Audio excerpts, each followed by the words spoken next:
In the lawless waters between the Gulf of Aden and the Indian Ocean, a region once dubbed the most dangerous maritime corridor on Earth, a silent war has unfolded for over a decade. A war waged not between states, but between modern-day pirates and the most powerful navy in human history. For years, Somali pirates ruled these seas, hijacking ships, capturing hostages, and holding global trade hostage. They operated with brutal efficiency, striking deep into international waters, even as the world watched in horror. But when they targeted the wrong ship, when they threatened American lives and American assets, the ocean turned against them. Because out here, the United States doesn't negotiate with pirates.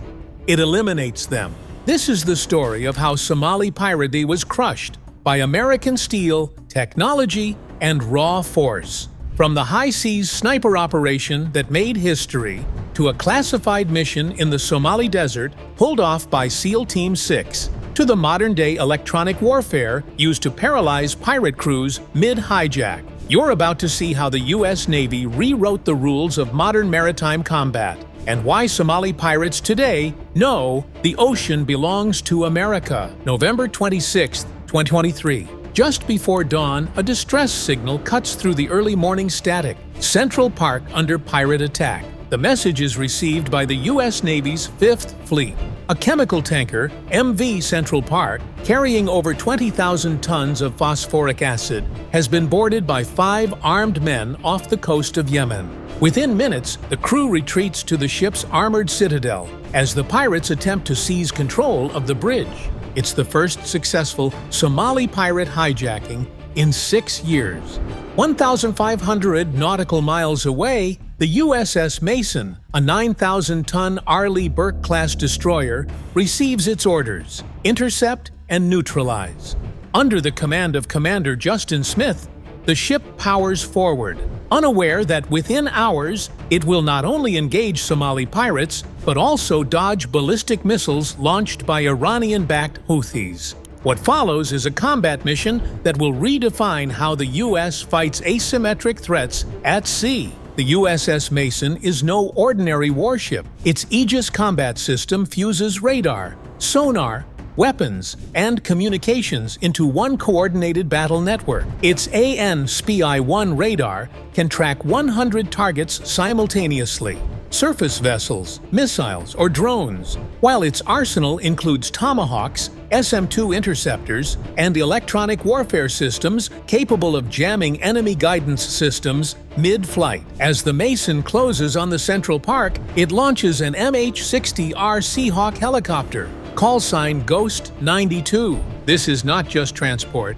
it's a flying hunter. Equipped with infrared sensors, Hellfire missiles, torpedoes, and 50 caliber machine guns, the Seahawk quickly locks onto the fleeing pirate skiff. The pirates, armed with AK-47s and RPGs, try to escape, but the helicopter dives low, its rotor blades howling as it closes in. Warning shots erupt. White plumes explode around the boat. The pirates cut their engines and raise their hands. Within minutes, the Mason's visit board, search and seizure, VBSS team, fast ropes from the Seahawk and seizes the vessel. The pirates are detained, no shots fired. But the real threat is only just emerging. As the pirates are being processed, the Mason's radar detects something far more dangerous: 2 ballistic missiles inbound from Yemen.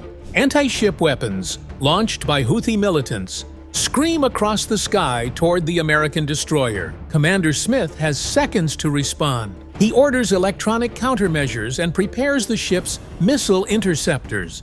But the missiles ultimately fall into the sea, 10 nautical miles away. The message, however, is received loud and clear. Somali pirates are no longer acting alone.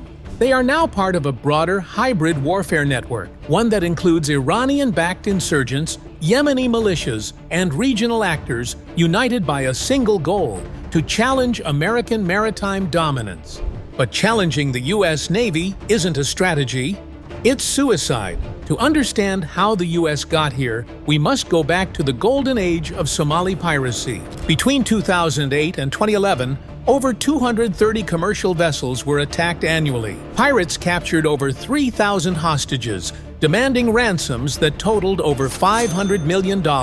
Armed with RPGs and AKs, they launched high-speed skiffs from motherships hundreds of miles offshore. Their range extended across 2.5 million square miles of ocean. Their mistake? Targeting Americans. April 2009. The Maersk, Alabama, a U.S.-flagged container ship, is boarded by 4 Somali pirates 250 nautical miles off the Somali coast. The crew locks themselves in secure compartments, but Captain Richard Phillips is captured and taken hostage aboard a lifeboat. The U.S. Navy responds with overwhelming force. The destroyer USS Bainbridge intercepts the lifeboat. Negotiations stall. As tensions escalate, President Obama authorizes lethal force. On the deck of the Bainbridge, 3 SEAL Team snipers from DevGru, SEAL Team 6, train their SR-25 rifles on the lifeboat from 25 meters away. 3 pirates, 3 targets, 1 synchronized breath, crack, 3 shots, 3 kills. The 4th pirate, who had surrendered earlier, is captured and later sentenced to 33 years in U.S. federal prison. Captain Phillips is rescued, unharmed.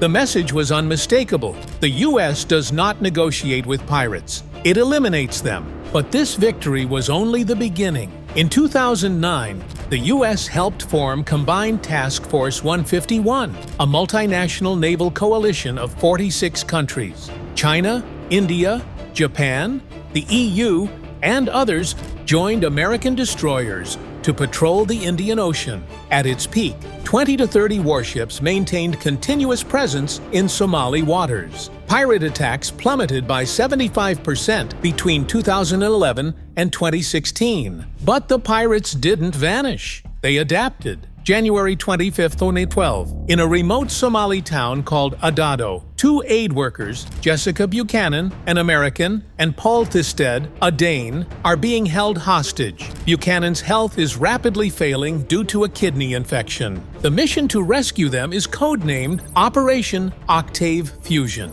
The team, SEAL Team 6, at 2 a.m., a C-130 Hercules drops 24 SEALs 2 miles from the target. Using 4th-generation night vision, they silently infiltrate the desert compound. The pirates, high on cat, a stimulant plant, are asleep at their posts. In under 9 minutes, all 9 kidnappers are killed. Not a single SEAL is injured. The hostages are extracted by helicopter to Djibouti. No press conference, no fanfare. Just precision, speed, and silence. This was the new reality of piracy. Land-based operations, encrypted communications, and sophisticated tactics. In response, the U.S. retooled its entire doctrine. Permanent detachments were established in Djibouti, Seychelles, and Kenya. MQ-9 Reaper drones monitored pirate routes in real time. AI-driven algorithms predicted hijacking zones 72 hours in advance. Planet Labs satellites identified motherships masquerading as fishing vessels. Seahawk helicopters patrolled shipping corridors, backed by warships armed with radar systems that could track kayaks 50 nautical miles away. And yet, in 2023, piracy returned. But this time, the pirates weren't alone. Classified intercepts revealed direct collaboration between Somali pirates and Iranian-backed Houthi militants. The Houthis provided intelligence, drone imagery, and smuggling routes. Pirates, in turn, facilitated weapons transfers and coordinated attacks using encrypted apps and cryptocurrency. In March 2024, the MV Abdullah was hijacked using these new tactics. Pirates disabled satellite communications, jammed distress beacons, and evaded satellite tracking for 33 days until a $5 million ransom was paid. But the real game changer came later that year. During the Central Park operation, the U.S. deployed something never before used in anti-piracy warfare: electronic warfare. The USS Mason activated its SLQ-32 system, unleashing an electromagnetic pulse that disabled every pirate device within 5 nautical miles. Radios, GPS, satellite phones. The pirates were deaf, dumb, and blind in the water. It was the dawn of a new doctrine: silent strikes, digital shutdowns, and total information warfare. Today, the U.S. Navy operates under a new paradigm: multi-domain warfare. A single destroyer like the USS Mason can now simultaneously track ballistic missiles, intercept pirate skiffs, deploy SEALs, and command an airborne drone network from a single command bridge.